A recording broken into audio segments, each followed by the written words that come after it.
Good morning. Are you hear me?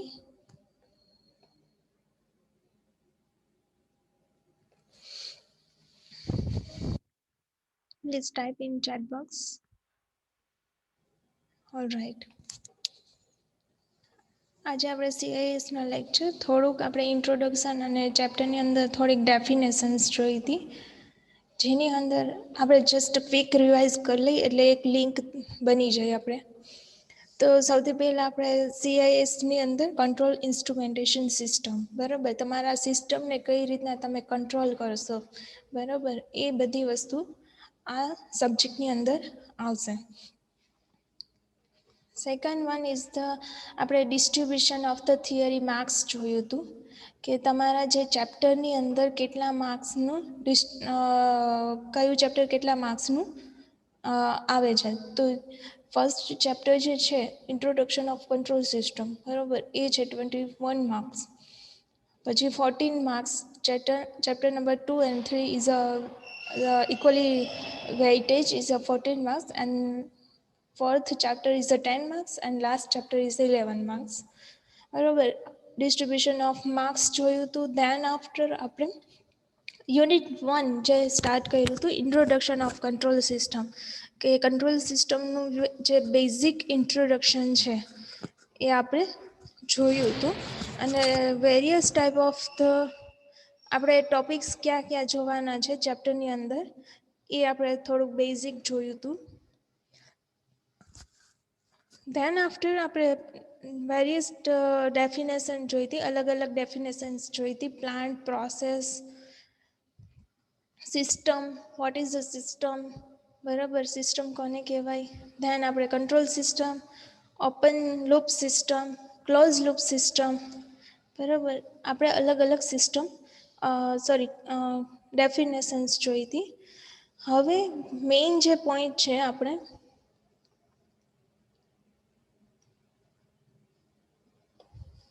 Main point જોવાનો છે, જે હું જે એક્ઝામની અંદર ક્વેશ્ચન પૂછાય છે ને એ બી સાથે સાથે કહેતી જઈશ. અત્યાર સુધીની જેટલી બી ડેફિનેશન હતી ને એ બધી બે બે માર્ક્સની અંદર પૂછાય છે. ઇન સેક્શન 1 જે તમારો ક્વેશ્ચન નંબર હોય છે જે 14 માર્કનો, બરાબર, એની અંદર બે બે માર્કની ડેફિનેશન્સ પૂછાતી હોય છે. તો એ એક્ઝામની અંદર આવતું હોય છે. હવે નેક્સ્ટ પોઈન્ટ છે open loop control system. Open loop control system છે અને ક્લોઝ લૂપ કંટ્રોલ સિસ્ટમ છે એ ડીપલી એક્સપ્લેન એનો બ્લોક ડાયાગ્રામ બંને છે ને 4 માર્કની અંદર પૂછાતું હોય છે, બરાબર. તો હવે આપણે જોઈએ કે a system in which the control action is totally independent of the output of the system is called as a open loop system. કે તમારું જે કંટ્રોલ એક્શન છે એ ટોટલી કેવું છે, ઇન્ડિપેન્ડન્ટ છે, બરાબર.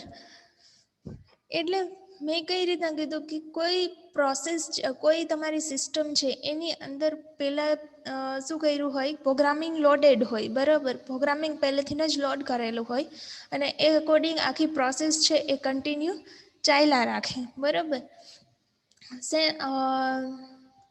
અને એનું આઉટપુટ કેવું હોય છે, ટોટલી ઇન્ડિપેન્ડન્ટ, બરાબર. તમારું જે પ્રોગ્રામ લોડ કરેલો છે એઝ અ ઇનપુટ તરીકે, તો એ જ અકોર્ડિંગ તમારું આઉટપુટ છે એ તમને કન્ટિન્યુઅસલી મળ્યા રાખશે. તમે એના આઉટપુટની અંદર કાંઈ બી વેરિએશન આવશે, બરાબર, તો એની અંદર ચેન્જીસ કરી શકશો નહીં. એનું જે બી આઉટપુટ હશે એ ફિક્સ્ડ આઉટપુટ હશે, બરાબર.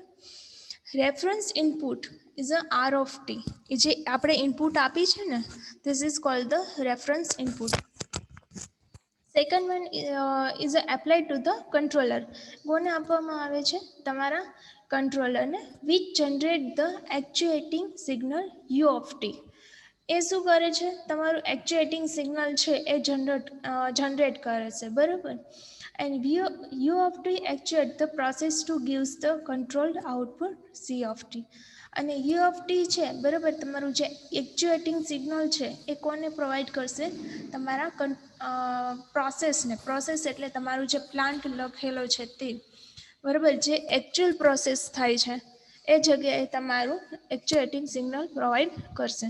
એન્ડ ધેન તમારું જે કંટ્રોલ્ડ આઉટપુટ તમારે જે પ્રોસેસની અંદર ઇનબિલ્ટ પ્રોગ્રામ છે બરાબર, એ અકોર્ડિંગ તમારું આઉટપુટ જનરેટ કરશે.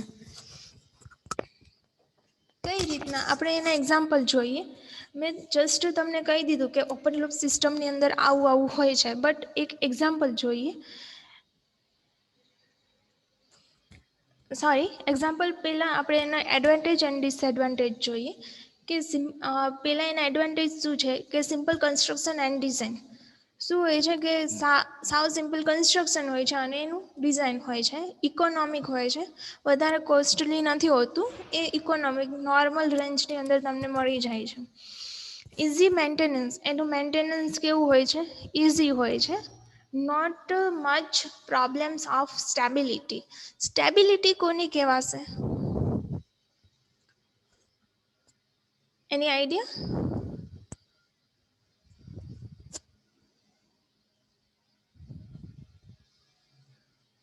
ખબર છે તમને સ્ટેબિલિટી કોને કહેવાય?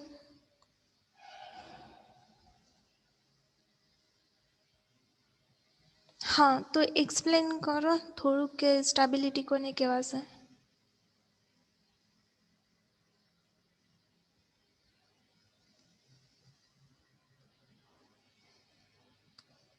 માઇક બી ઓન કરી શકો છો.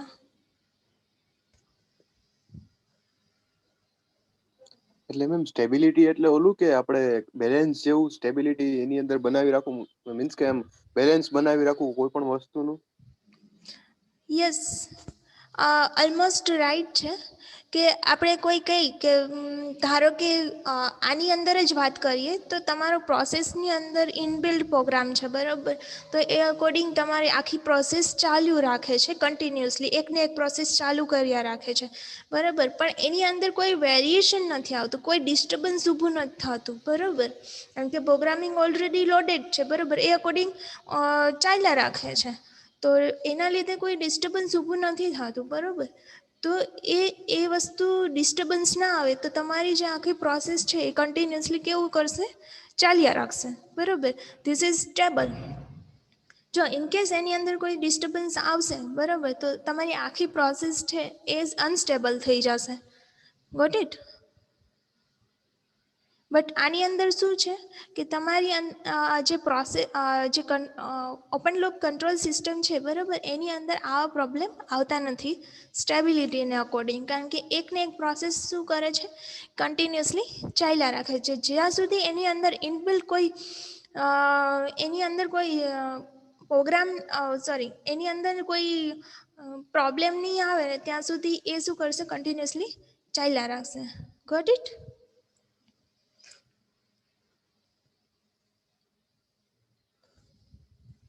ક્લિયર?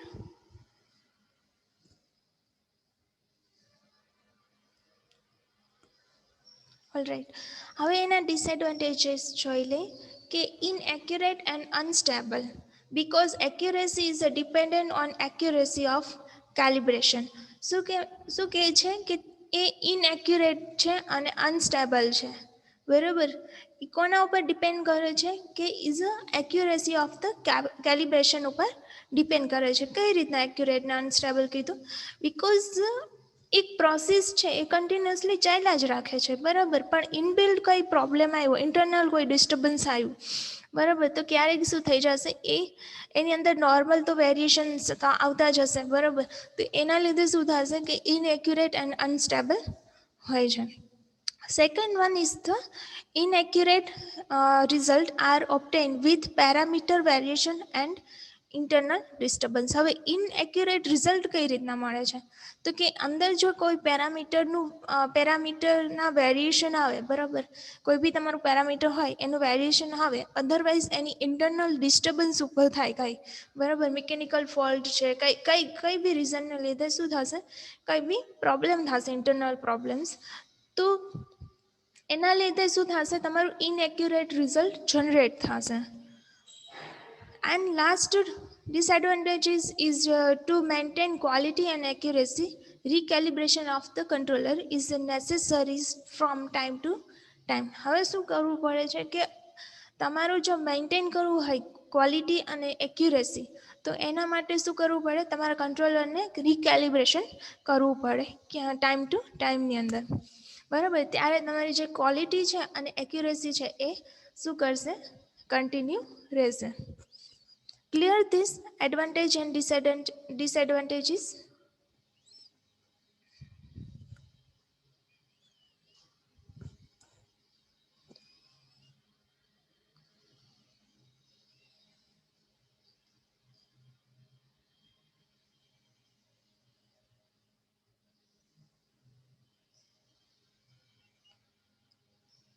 શિવરાજસિંહ, ક્લિયર છે? Clear about all right. હવે આપણે એ તો જોઈ લીધું કે ભાઈ what is a open loop control system, એના એડવાન્ટેજ, ડિસએડવાન્ટેજ, બરાબર. હવે એને વોટ ઇઝ અ એપ્લિકેશન, બરાબર, એની એપ્લિકેશન ક્યાં ક્યાં છે, તો આપણે એની એપ્લિકેશન્સ જોઈએ કે ઇલેક્ટ્રિક હેન્ડ ડ્રાયર્સ.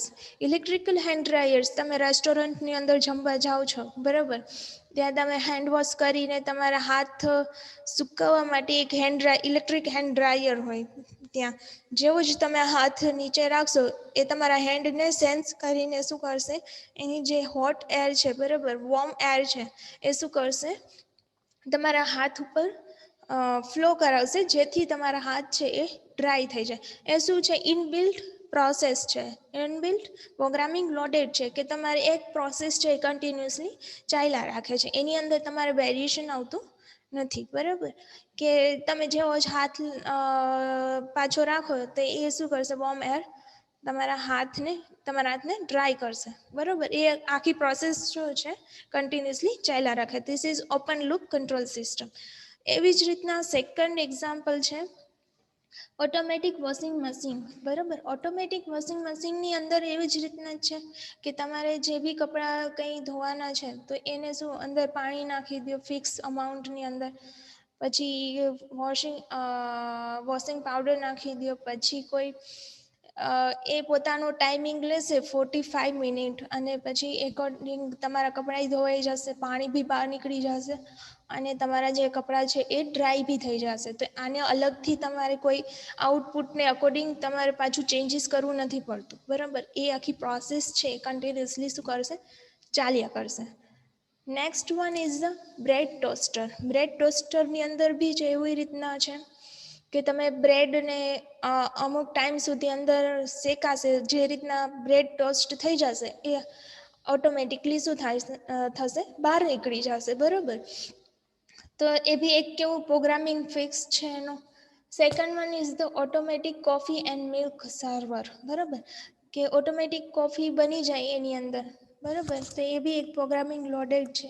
પછી એન્ડ ઇલેક્ટ્રિકલ લિફ્ટની અંદર સેમ એઝ ધ તમારે જ્યાં જેટલા બી ફ્લોર ઉપર જવું હોય, બરાબર, ગ્રાઉન્ડ ફ્લોર છે, ફર્સ્ટ ફ્લોર છે, એ અકોર્ડિંગ તમારું જે પ્રોગ્રામિંગ છે ઇનબિલ્ડ છે, એ જ રીતના એ પ્રોસેસ છે આખી કન્ટિન્યુ રિપીટ થયા રાખે છે, બરાબર. This is a open loop control system. Got it?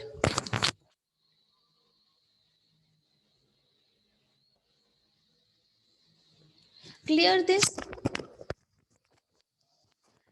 તમારે એક્ઝામની અંદર એની એપ્લિકેશન્સ છે ને એ તમને એક્સપ્લેન કરવાની રહેતી હોય છે કે કોઈ બી એક એપ્લિકેશન છે એક્સપ્લેન કરો તો તમે ઇલેક્ટ્રિકલ હેન્ડ ડ્રાયર છે, બરાબર, એ તમે આખી જે પ્રોસેસ છે એ તમે એક્સપ્લેન કરી શકો છો, બરાબર.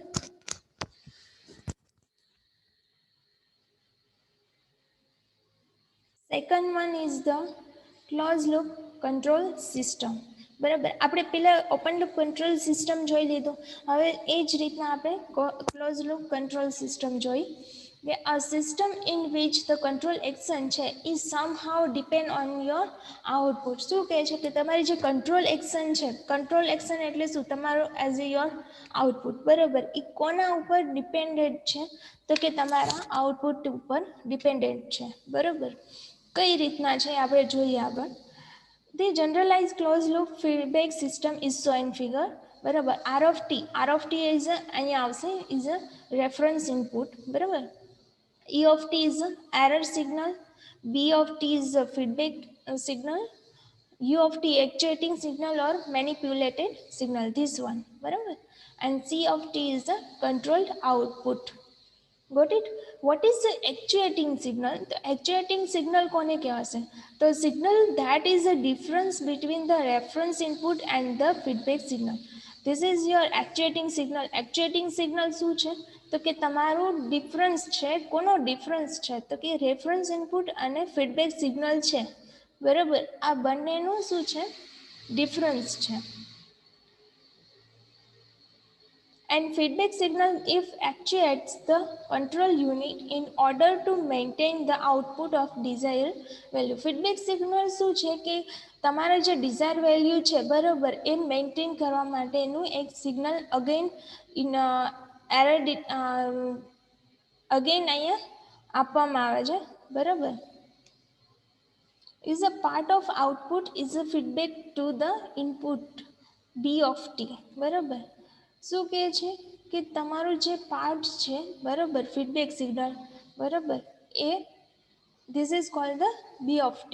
બરાબર. is also one type of input signal. બરાબર. is the comparison between the reference input and feedback signal give the error E of t. શું કહે છે કે બંનેને કમ્પેરિઝન કરવામાં આવે છે. કોનું કમ્પેરિઝન કરવામાં આવે છે? તો કે તમારું જે રેફરન્સ ઇનપુટ છે અને તમારું ફીડબેક સિગ્નલ છે બંનેનું કમ્પેરિઝન કરવામાં આવે છે. કઈ રીતના કમ્પેર કરશે? તો એ જે મળે છે તમને શું મળે છે? E of t. તો તમને ત્યાં એરર મળશે. એરર કઈ રીતના મળશે? ધારો કે મેં રેફરન્સ ઇનપુટ 25 સેન્ટીગ્રેડ છે બરાબર. Your feedback signal is 25 centigrade બરાબર. તો તમારું આઉટપુટ એરર છે એ 0 કન્સિડર કરશે કારણ કે તમારી એકચ્યુઅલ પ્રોસેસ છે તમારું ડિઝાયર આઉટપુટ છે તમને મળે છે બરાબર.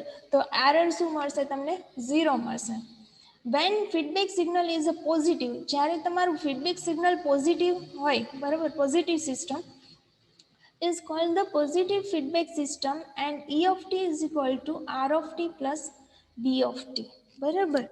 અને જ્યારે તમારું feedback signal is a negative system is called the negative feedback system is a E of t is equal to R of t minus sorry અહીંયા by mistake લખાઈ ગયું R of t.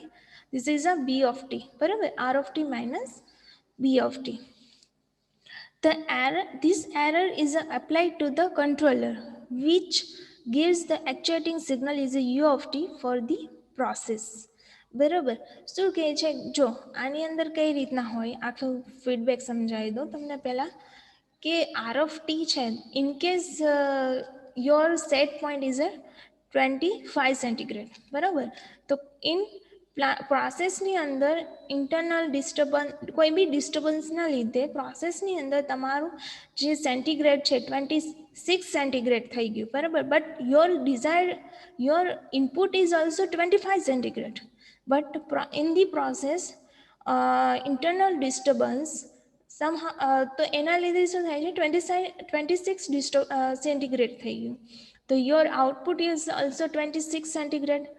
તો this is error this 26 centigrade છે એ feedback element through again એને input as a input તરીકે આપવામાં આવે છે and again is a compare to both signal. કોને કમ્પેર કરશે? તો 25 માઇનસ 26 અગેન તમારે 25 કરવું પડશે બરાબર. તો 1 સેન્ટીગ્રેડ છે તમારે અગેન તમારે જે ડિક્રીઝ કરવું પડશે બરાબર. જે તમારું ટેમ્પરેચર 1 સેન્ટીગ્રેડ ટેમ્પરેચર ઇન્ક્રીઝ થઈ ગયું છે એને શું કરવું પડશે? અગેન ડિક્રીઝ કરવું પડશે. તો એરર ઇઝ અ જનરેટ બરાબર. એ અકોર્ડિંગ તમને પાછું પ્રોસેસની અંદર પાછું મેન્ટેન કરવું પડશે બરાબર. તો ઇઝ અ મેન્ટેન કરશે.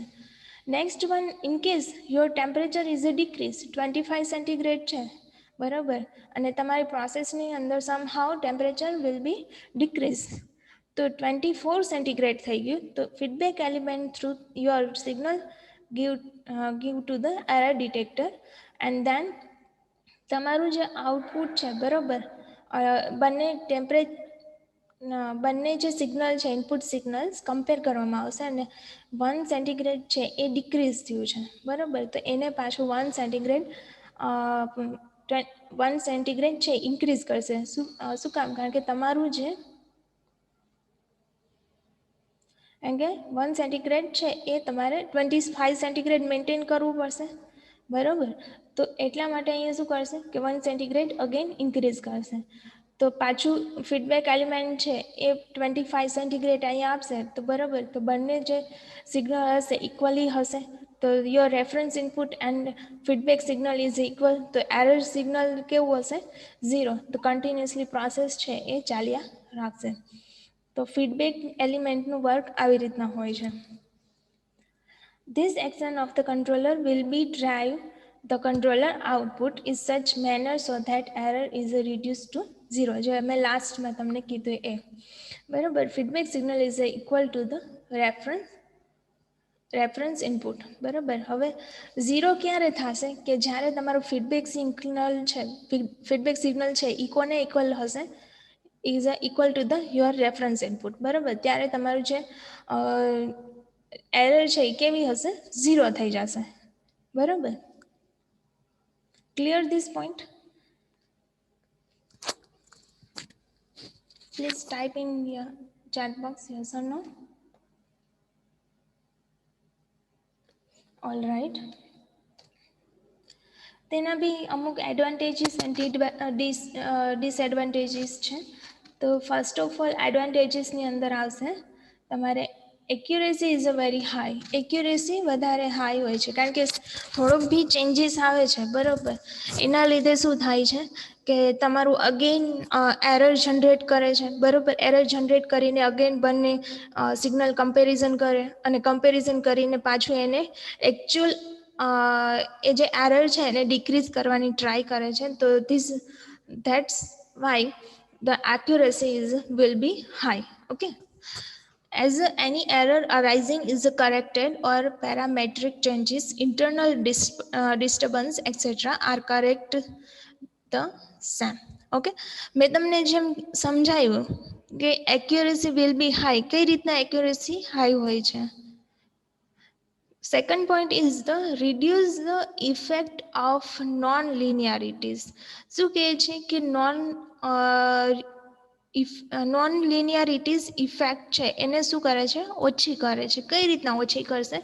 તો લિનિયર એટલે શું કે તમે ઇનપુટ જેટલું આપો છો, બરાબર, એ અકોર્ડિંગ તમારું આઉટપુટ મળવું જોઈએ. તો નોન લિનિયરિટીઝ શું છે કે તમે જેટલું ઇનપુટ આપો છો એટલું તમને આઉટપુટ નથી મળતું, બરાબર. તો એને શું કહેવાશે? નોન લિનિયરિટીઝ. હવે શું કહે છે કે જેટલું તમે ઇનપુટ આપો છો, બરાબર, તમારું મેન્ટેન નહીં કરે આઉટપુટ, તો એ અગેન શું કરશે? એરર જનરેટ કરશે અને પાછું એરર જનરેટ કરીને ફીડબેક એલિમેન્ટ થ્રુ પાછું ઇનપુટ આપવામાં આવશે, ફીડબેક સિગ્નલ, અને અગેન કમ્પેર કરશે. તો એના લીધે શું થશે કે તમારી જે નોન લિનિયરિટીઝની ઇફેક્ટ છે એને શું કરે છે? ઘટાડે છે, બરાબર. Second one is the high bandwidth. Any bandwidth કેવી હોય છે? હાઈ હોય છે, બરાબર. What is the bandwidth? You have any idea?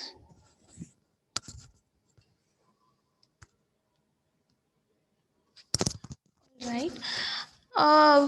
Bandwidth આપણે સિમ્પલ એક લેંગ્વેજની અંદર સમજીએ કે આઈ સે હેલો, બરાબર. હું તમને એક વર્ડ કહું છું, હેલો, બરાબર. તો હેલો છે is a some of vibration is a created, બરાબર, સમ ફ્રીક્વન્સી ઇન્ક્લુડેડ, બરાબર. તો કઈ રીતના હોય છે બેન્ડવિથ? ધારો કે ધીસ યોર ફ્રીક્વન્સી, બરાબર, આ તમારી ફ્રીક્વન્સી છે જેની અંદર આઈ સે હેલો. હેલો છે એ વર્ડ આ ફ્રીક્વન્સીની અંદર આવી જાય છે. તો this point and this point, બરાબર, આ વચ્ચે તમારું જે હેલો વર્ડ છે, બરાબર, એ આવી જાય છે. તો આ જે સિગ્નલ છે, બરાબર, આ બંને આ જે ફ્રીક્વન્સી છે બંને આજે એક બેન્ડ કહેવાશે, બરાબર. કારણ કે એની અંદર તમારો હેલો વર્ડ ઇઝ આખું જે તમારે મેસેજ પહોંચાડવો છે એ આવી જાય છે. This is band. અને આની જે વિથ છે, બરાબર, અહીંથી અહીંયા સુધીનું, F1 થી F2 સુધીનું, ધીસ ઇઝ યોર વિથ, બરાબર. એન્ડ આ જે તમારું સિગ્નલ છે, બરાબર, એને શું કહેવાશે? બેન્ડવિથ, બરાબર, આને શું કહેવાશે? Bandwidth. Clear this? What is a bandwidth?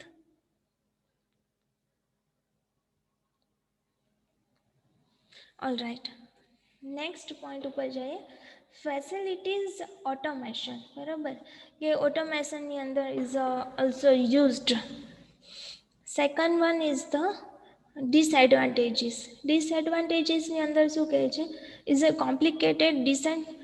Obviously, કારણ કે તમારું ટેમ્પરેચરને આ તો નાની એવી એક પ્રોસેસ બતાવી છે. આવા તો કેટલી બધી પ્રોસેસ હોય, તો તમારી પ્રોસેસને મેન્ટેન કરવા માટે તમારા ફીડબેક અગેન આપવા પડે. તો is a very complicated design and maintenance is a costlier, કારણ કે તમારે મેન્ટેન કરવું હોય આખી પ્રોસેસને, બરાબર. આ તો નાનું એવું છે, આ તો કેટલી મોટી પ્રોસેસ હોય, તો એને મેન્ટેન કરવું ઘણું કોસ્ટલી હોય છે. સિસ્ટમ મે બી કમ અનસ્ટેબલ. હવે સિસ્ટમ છે, બરાબર, એ અનસ્ટેબલ હોય. ક્યારે અનસ્ટેબલ થાય છે? કે તમારું ધારો કે 25 સેન્ટીગ્રેડ ટેમ્પરેચર આપ્યું છે, બરાબર, અને 25 સેન્ટીગ્રેડ મેન્ટેન નથી થતું, તો તમારી સિસ્ટમ કેવી થઈ જશે? અનસ્ટેબલ. અગેઇન એને સ્ટેબલ કરવા માટે પાછું તમારે એરર જનરેટ થશે, તો આઉટપુટ સિગ્નલને ફીડબેક એલિમેન્ટ થ્રુ અગેન ઇનપુટમાં કમ્પેર થશે, બરાબર. Your reference input and your feedback signal, બરાબર, બંનેને કમ્પેર કરીને તમારું પાછું અગેન જે ડિઝાયર ઇનપુટ હશે, બરાબર, એની સાથે શું એ મેન્ટેન કરવાની ટ્રાય કરશે, અને પાછું એ સ્ટેબલ થવાની ટ્રાય કરશે, બરાબર. Clear this disadvantage and advantages?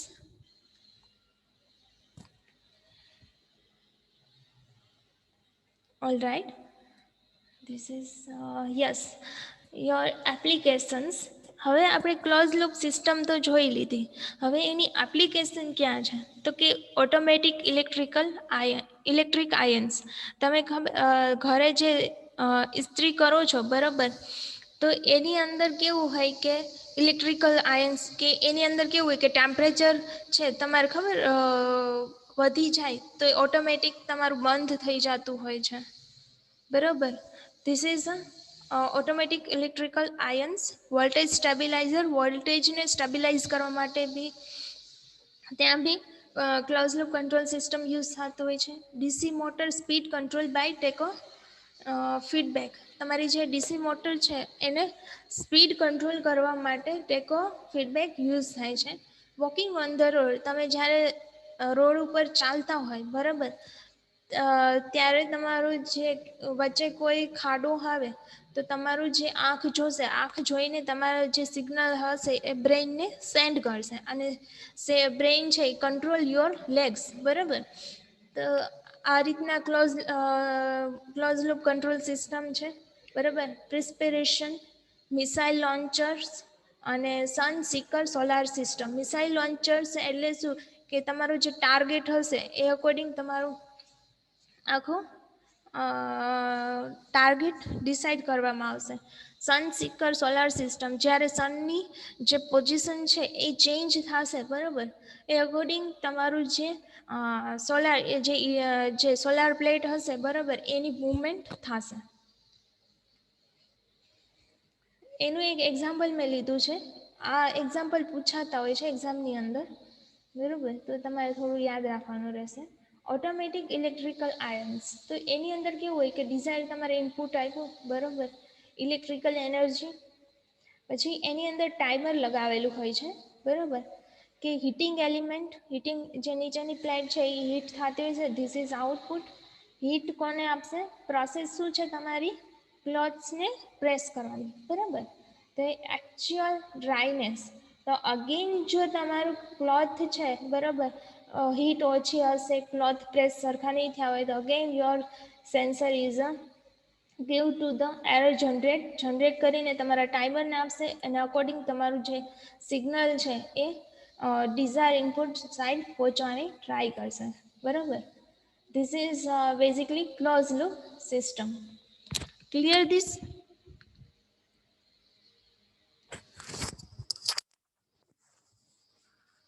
all right,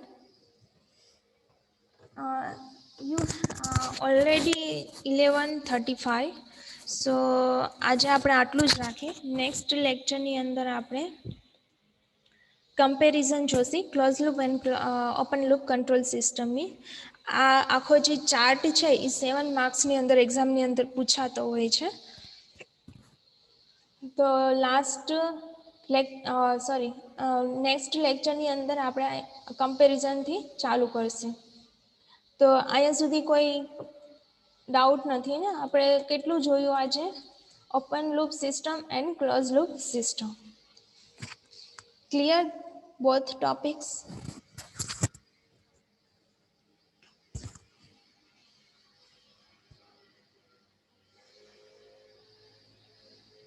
all right. તો તમે લીવ થઈ શકો છો. Have a nice day.